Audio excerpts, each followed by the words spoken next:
Good afternoon, my friends. I ask your indulgence as once again I engage your attention upon the gruesome subject of war.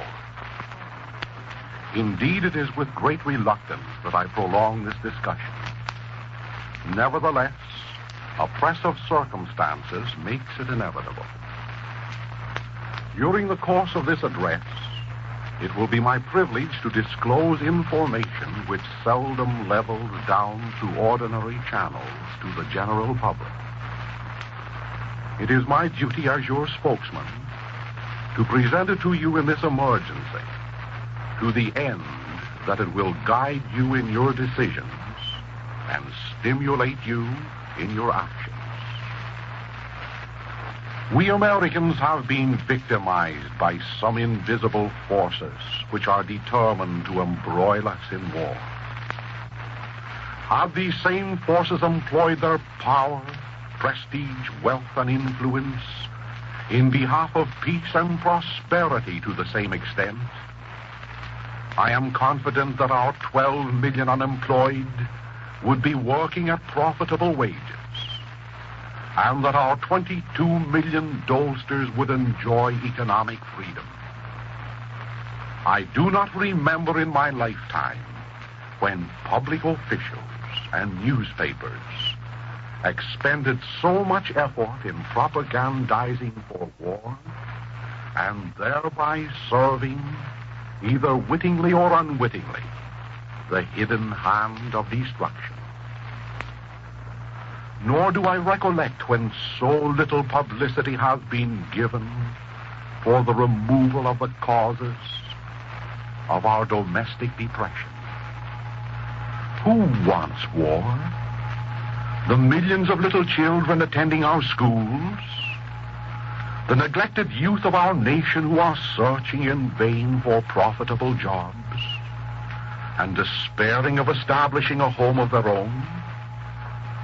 The fathers and mothers whose chief concern always has been life and never death? The exploited masses of labor, victimized by prolific promises of politicians and deceived so frequently by unsound labor leaders? Who wants war? The patient agricultural class whose farms have been confiscated and whose productive acres have been made barren by an insane program of destruction? Who wants war? The small businessmen, industrialists, and homeowners who are almost taxed out of existence as they bear the burdens of the last war? Oh, elsewhere let us seek an answer to our question, when more than 95% of our population abhors the very sound of that word, war.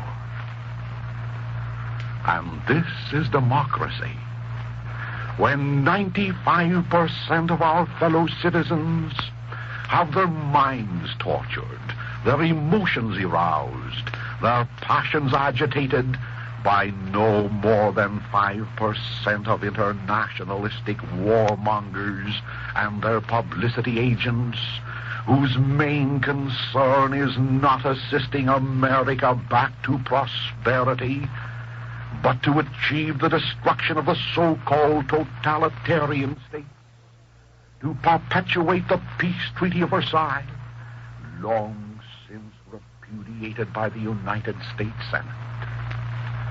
If we are a democratic people, shall we permit ourselves to be used like putty in the hands of those responsible for the half-truths, the warmongering which appear in our press?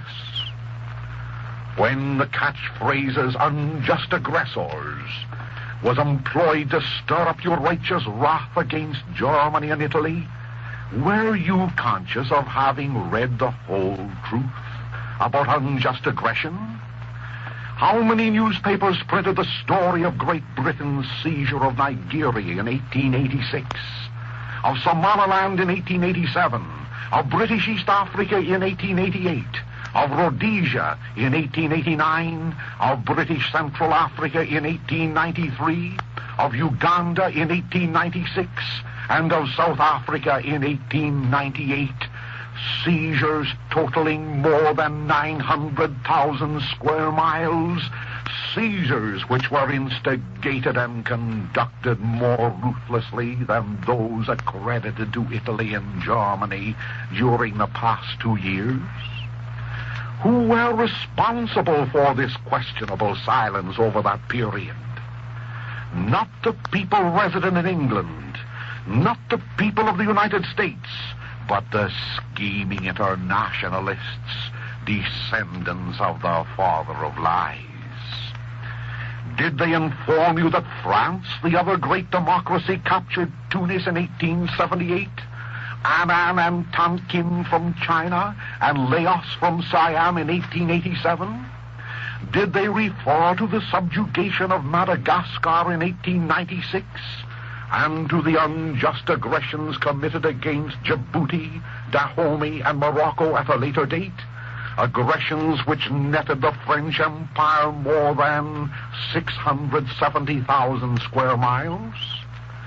Certainly they did not, because they were more interested in regimenting the sentiment and the youth of America to fight a war for the preservation of their gold control, of their status quo over the peoples of the earth.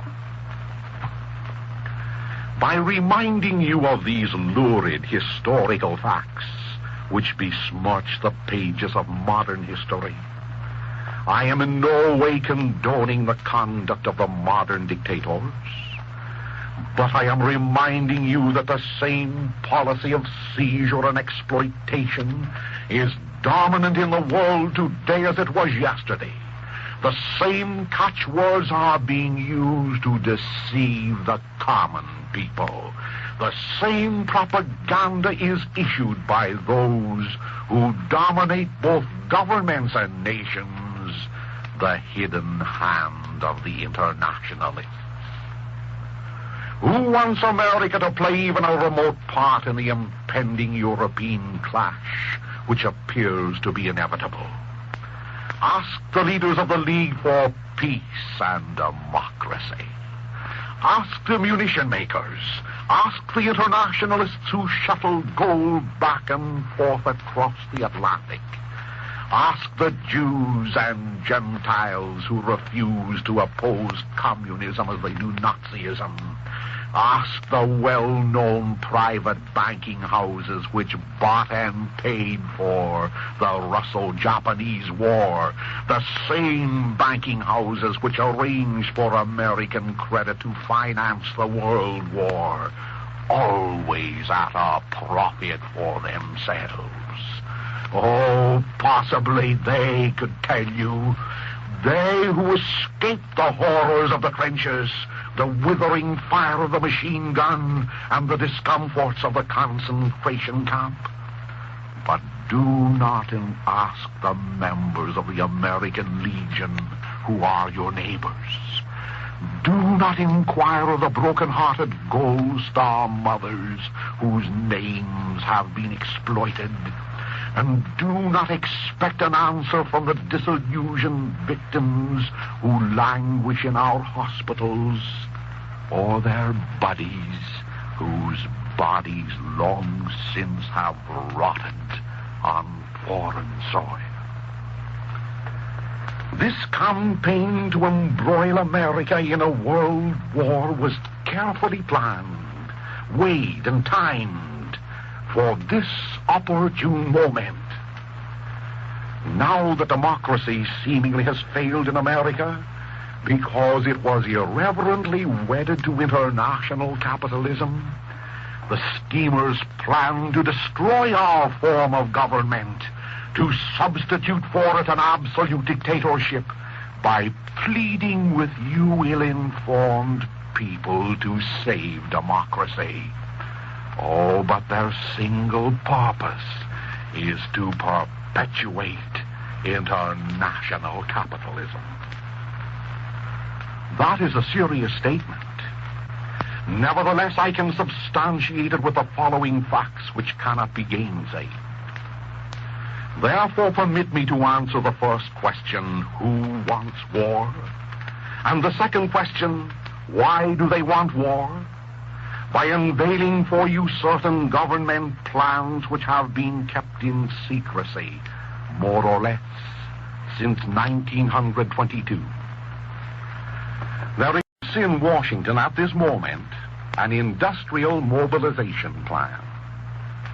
It is the government's plan which forewarns us what will happen in these United States the moment an emergency or a war eventuates. It proposes to take over not only all material resources, iron, coal, oil, and cotton, but the control of all industry, trade, and commerce. Every working man will become an employee of the government. Already the nation has been divided into 12 districts with regional headquarters of the War Department to be located in each. Already the operation of 20,000 American factories has been charted. Already more than 12,000 American industrial plants have been assigned to various Army supply branches. And these industrial plants, through their executives, have signed an accepted schedule of production. Of these things, the majority of you in this audience has not been informed. The government industrial mobilization plan provides for several administrations: war, labor, trade, financial, price control. These statements, my friends, are no figments of fancy. True, they have not been disclosed to you American people, although they are absolute facts which those who preach to you of the virtues of democracy already had conceived in order to destroy the last vestige of democracy. Moreover, this present administration at Washington has arranged to conscript both capital and labor, big business and little business. It proposes to license every activity from a munition plant to a confectionery store, to nationalize all means of communication, the press, the radio, to control all newspapers and public speakers. In its plan, already written and awaiting execution, although you don't know it, the only liberty left to the individual will be freedom to think, but no freedom to express his thoughts.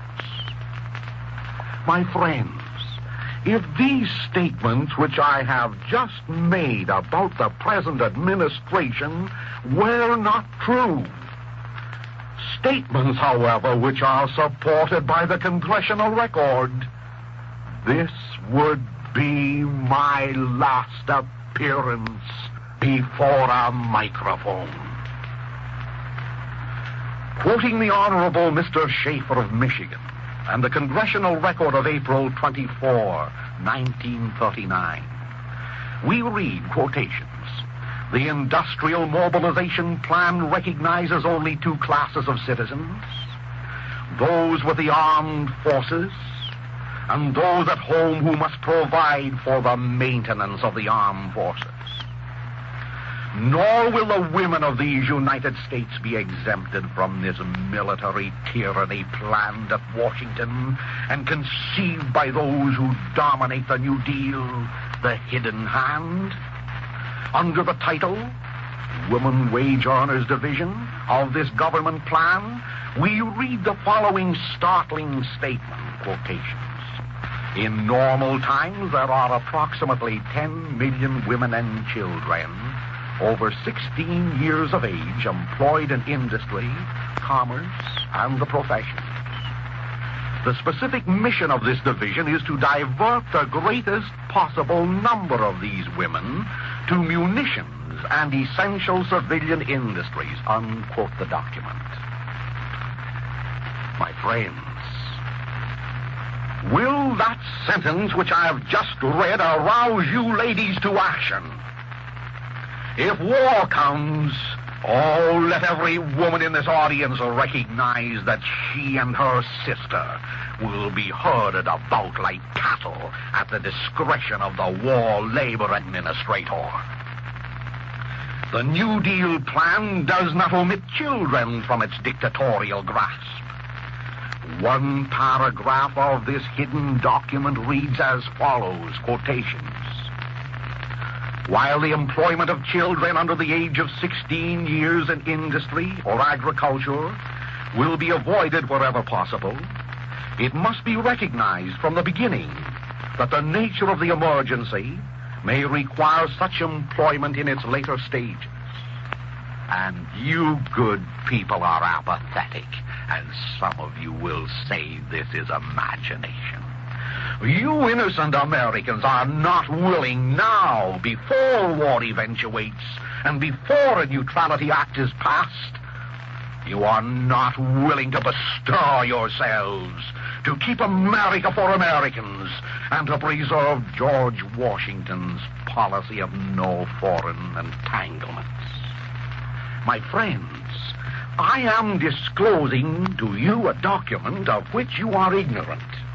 A plan already prepared for your enslavement under the title of democracy. What is your reaction? If in the face of the paragraphs which I have read for you, you cannot envision what is in store for you as a result of your apathy, there's no hope left for you. Can you not foresee the passing of democracy under the false front of preserving democracy?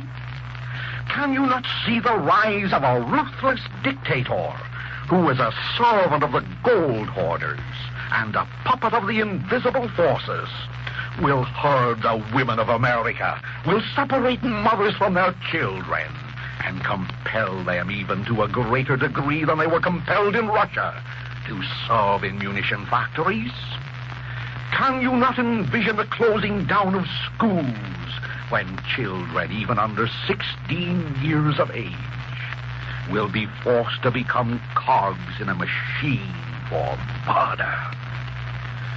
Do not accuse me of exaggeration.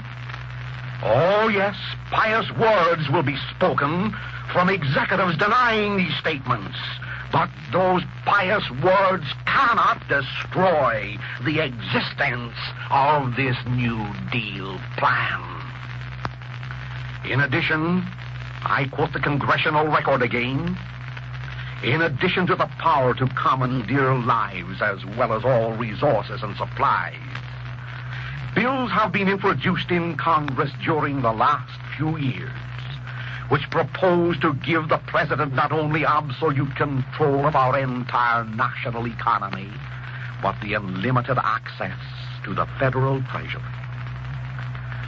Recently, Congressman Schaefer of Michigan said, "Day and night American ears are dimmed with demands that we join the democracies in a holy crusade against the dictatorships. Day and night they tell us that we cannot have peace unless we are willing to police the world. Oh, they'd have us believe that we cannot be prosperous people until we become murderous people. In the name of humanity, they chant a hymn of hate. As champions of man's highest ideals, they appeal to his basest passions. They call for peace, but they sow the seeds of war. Although the president and many of his unelected appointees speak with a finality about our policing the world and righting all things, are you American people willing to concede that you have abandoned your right of petitioning your senators to pass a neutrality bill that will safeguard our policy of no foreign entanglement?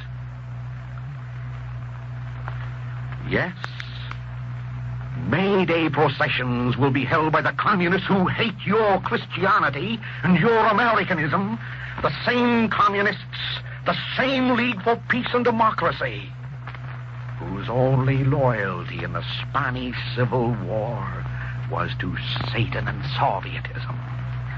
And what have you been doing to counteract these processions, these demonstrations, this warmongering? Have you been contributing to offset this offense of Bolshevik destruction? My fellow Americans, Bolshevism is international. It is anti-God and anti-Christ. We have permitted it to take the offensive here as it did in Spain and elsewhere. Oh, yes, these are challenging words for you who still believe in your Christ and his cross, in your Constitution, and in our flag. The time has come when patience ceases to be a virtue, and when the hour is struck for you to take the offensive. These words which I have spoken are a challenge to you. You whose lives and futures have been blueprinted, whose destinies have been defined in the paragraphs of the international mobilization plan accepted by the New Deal administration. In conclusion, may I quote for you from the congressional record the stirring words of Mr. Schaefer, who said, "Gentlemen, from millions of lips in America, the word war falls. In thousands of newspaper columns, the word war appears. Over the airwaves, night and day, the word war vibrates. Of what do we speak when we utter that word war? Blaring bands, martial airs, gaudy uniforms, ringing cheers, the rhythm of marching feet, the glint of sunlight and shining bayonets and polished guns, the skies darkened by flocks of airplanes, the air drumming and vibrant with the drone of mortars. Panoply, parade, oh, but back of all that, what? The unutterable ache, the unplumbed agony of human hearts and human souls, as fathers and mothers bid farewell to their loved ones, as they go marching away, never to return. In the fields of Europe, the mud and water and vermin and stench of the trenches. Men, clean men, unkempt, unshaven, cold, literally drunk from loss of sleep. Hopeless, waiting in the darkness before the dawn for the 0 hour to go over the top to death. Sleek, audacious rats, trench rats, fattened on the flesh of the fallen, scurrying along the trench ways and brushing the feet of the men whom in a few hours they will devour. Above the greenish light of the rockets, the hellish thunder and roar of cannon, the rattle of machine gun, and across a sea of mud churned into muck by the feet of fighting men, mixed with the mangled bits of flesh of those who were the beloved of you American fathers and mothers.